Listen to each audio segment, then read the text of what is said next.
আসসালামু আলাইকুম, welcome to rims kitchen. আজকে তৈরি করব চিকেন রোল।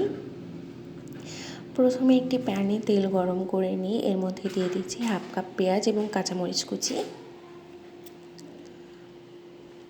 হাফ চা চামচ লবণ দিয়ে পেঁয়াজটা এবং বাদামি বর্ণ করে ভেজে নেব। পেঁয়াজ হালকা বাদামি হয়ে গেলে এর মধ্যে দিয়ে দিচ্ছি বাটা মশলাগুলো। 1 চা চামচ রসুন বাটা, 1 চা চামচ আদা বাটা, 1 চা চামচ জিরা বাটা এবং 1 চা চামচ গরম মশলা বাটা দিয়ে খুব ভালোভাবে নেড়েচেড়ে ভেজে নিচ্ছি যেন কাঁচা গন্ধটা চলে যায়। এরপর এর মধ্যে সামান্য পানি দিয়ে দিব যেন গুঁড়া মশলাগুলো পুড়ে না যায়। এবার দিয়ে দিয়েছি 1 চা চামচ মাংসের মশলা এবং হাফ চা চামচ হলুদের গুঁড়া। এবার সব মশলাগুলো একসঙ্গে করে নিয়ে এর মধ্যে দিয়ে দেব আগে থেকে ছোট করে কেটে রাখা মুরগির মাংস 1 কাপ। নেড়েচেড়ে মশলার সাথে খুব ভালোভাবে কষিয়ে নেব মাংসটা। মাংস থেকে যে পানিটা ছাড়বে এই পানিটা দিয়ে মাংসটা আমরা রান্না করে নেব। মাংসের পানি শুকিয়ে আসলে নামিয়ে এক সাইডে রেখে দিচ্ছি।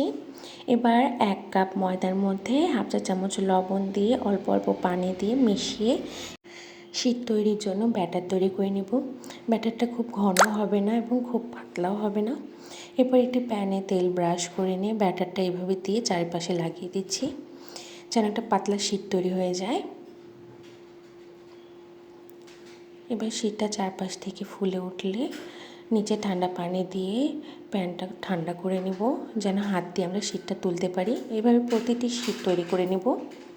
এবার একটা শীট আমি একটা প্লেটে নিয়ে নিচ্ছি, ভিতরে দিয়ে দিচ্ছি মাংসের পুরটা।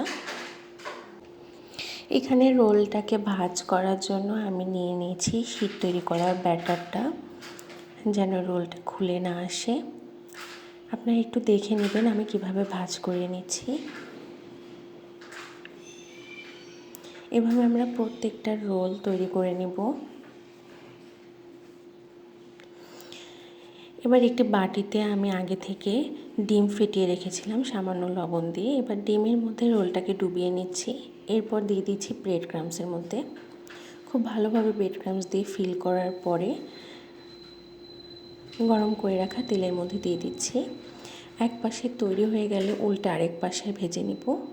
দুই পাশে বাদামি রং চলে আসলে নামিয়ে নিচ্ছি এবং পরিবেশন করে নিচ্ছি। সবাই এভাবে বাসায় রোল তৈরি করে দেখবেন। ভালো থাকবেন, সুস্থ থাকবেন। আল্লাহ হাফেজ।